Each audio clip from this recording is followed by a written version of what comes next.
하나님 말씀 고린도전서 16장 15절 16절 말씀입니다. 형제들아, 스데바나의 집은 곧 아가야의 첫 열매요 또 성도 섬기기로 작정한 줄을 너희가 아는지라. 내가 너희를 권하노니 이 같은 사람들과 또 함께 일하며 수고하는 모든 사람에게 순종하라. 아멘. 섬김에서 기쁨을 찾는다라는 제목으로 은혜의 말씀을 나누겠습니다. 9월 우리가 훈련해야 될 품성은 기쁨입니다. 훈련하셔야 됩니다. 매사에 선한 것을 찾는다. 고난 중에 미소를 잃지 않는다. 낙담하지 않는다. 위를 본다. 슬픔 뒤에 기쁨을 기억한다. 예수님과 교제한다. 그리고 오늘까지 섬김에서 기쁨을 찾는 훈련을 하시면 됩니다. 왜 섬김에서 기쁨을 찾아야 될까? 하나님께서 이 섬김의 기쁨을 예비해 놓으셨기 때문입니다. 또한 존귀하게 되어지는 큰 상이 예비되어져 있기 때문입니다.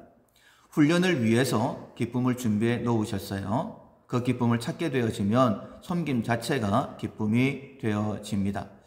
우리가 섬김을 통해서 기쁨을 누리고 또 이 섬김을 통해서 우리가 섬기고 있는 모든 공동체가 하나님 앞에 온전하게 세워지기를 주님의 이름으로 축원합니다.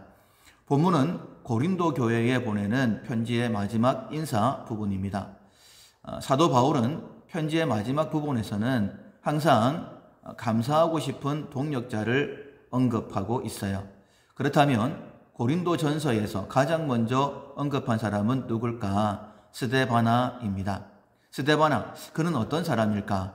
무엇 때문에 바울이 가장 먼저 소개하고 싶었을까? 스데바나, 잘 알려지지 않은 인물입니다. 고린도 전서 외에는 그의 이름이 나오지를 않아요. 1장 16절에서 바울이 고린도 교회에서 딱 한 사람에게 세례를 줬는데 스데바나였다라고 언급되어져 있고, 본문 15절에 같은 의미로 스데바나는 아가야 지역의 첫 열매다라고 그렇게 소개하고 있습니다. 자, 그렇다면 스데바나가 첫 열매이기 때문에 가장 먼저 언급한 것일까? 첫 열매는 항상 귀하죠. 그러나 바울의 편지 인사에서 첫 열매들이 항상 언급되어진 것은 아닙니다. 그렇다면 스데바나를 가장 먼저 언급한 이유는 뭘까? 바로 이어 설명하고 있는데 섬김이다라고 말하고 있어요. 고린도 교회에서 가장 귀하게 기억될 사람으로 스데바나를 선택한 이유가 바로 그의 섬김 때문이었습니다. 15절에 형제들아, 스데바나의 집은 곧 아가야의 첫 열매요 또 성도 섬기기로 작정한 줄을 너희는 아는지라 라고 했습니다. 참 멋진 표현이지 않습니까? 섬기기로 작정된 사람 스데바나. 그의 마음속에는 섬김이 가득했어요. 어디 섬길 데 없나? 섬길 기회가 있을 때마다 섬겼고 섬김의 자리에는 항상 그가 있었습니다. 자연스럽게 사람들의 눈에 띄게 되었고 고린도 교회를 얘기할 때마다 항상 스데바나의 이름이 거명되었을 것입니다. 세상에서는 섬김을 받는 사람들이 존귀하다라고 인정을 받죠. 그러나 기억합시다. 우리가 믿고 따르는 예수님은 섬기시는 분이십니다. 이 땅에 섬기러 오셨다라고 말씀하셨어요. 따라서 예수 믿는 사람은 자연스럽게 섬기는 사람이 되어 있어야 합니다. 예수님을 바라보는 사람들이기 때문입니다. 부부가 서로 닮는다라고 하잖아요. 큰 바위 얼굴, 날마다 그 바위를 보다 보니까 나중에 그 바위 같은 얼굴을 가지게 됐다라는 이야기도 있지 않습니까?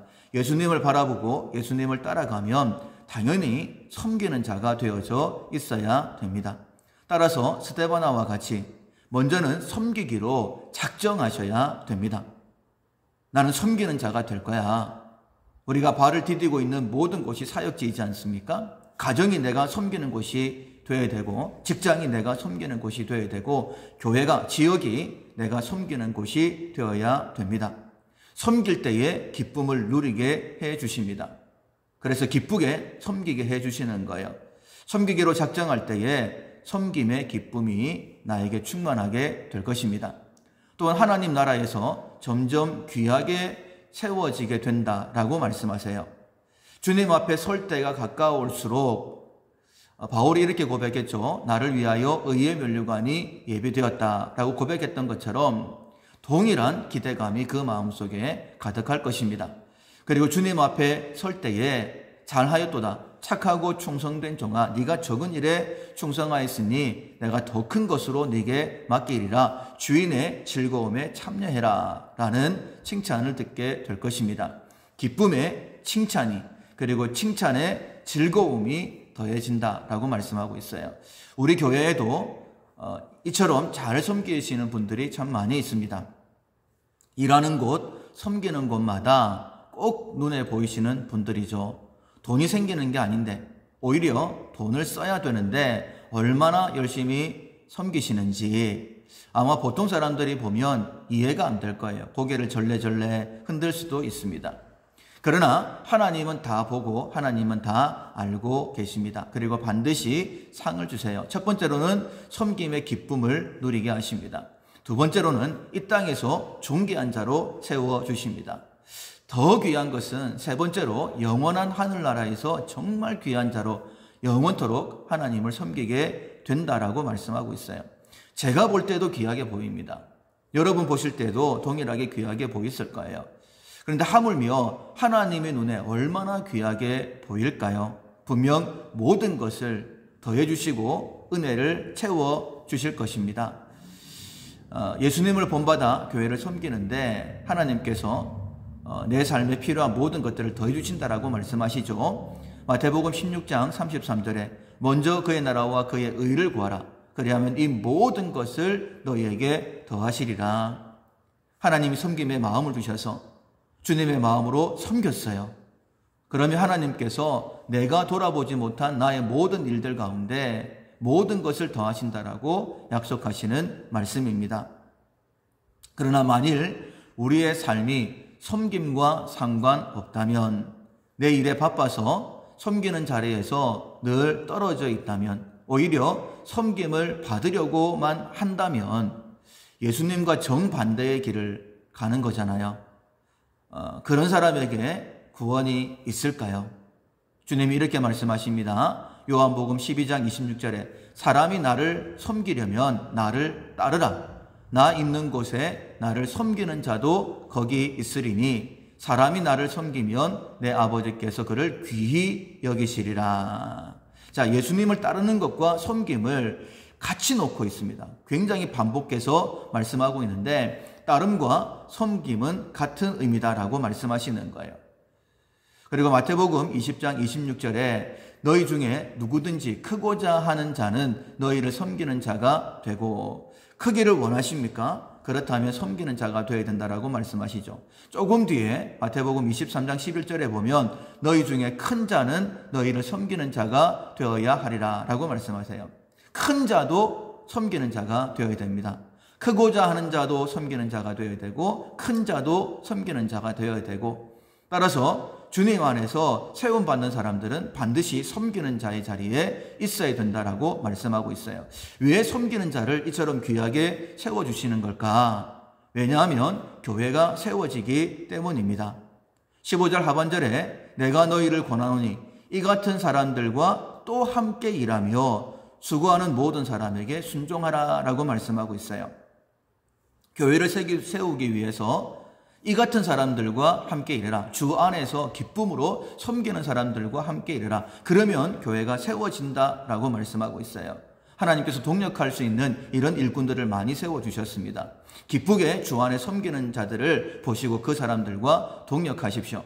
내가 만약 동력할 수 없다면, 내가 함께 섬길 수가 없다면 16절 마지막에 있는 말씀처럼 이 사람들에게 순종하라 라고 그렇게 말씀하셨어요. 무엇을 요구하든지 그대로 따라서 순종하라. 그래야 하면 공동체가, 교회가 바로 세워지게 되는 것입니다.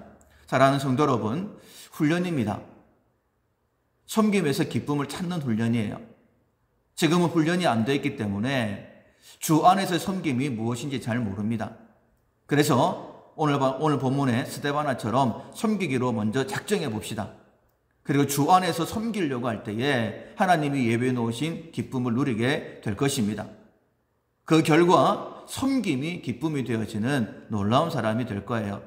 점점 우리는 섬김의 사람, 하나님 보실 때 점점 큰 자가 되어지고 우리 주님 앞에 설 때는 정말 잘했다 칭찬받는 자가 될 것입니다. 우리가 발을 디디고 있는 모든 곳이 사역지입니다. 나의 섬김을 통하여 내 가정이 세워지고 나의 섬김을 통하여 지역과 직장이 세워지고 우리 교회의 섬김을 통하여 이 땅이 세워지는 놀라운 역사가 있기를 주님의 이름으로 축원합니다. 아멘.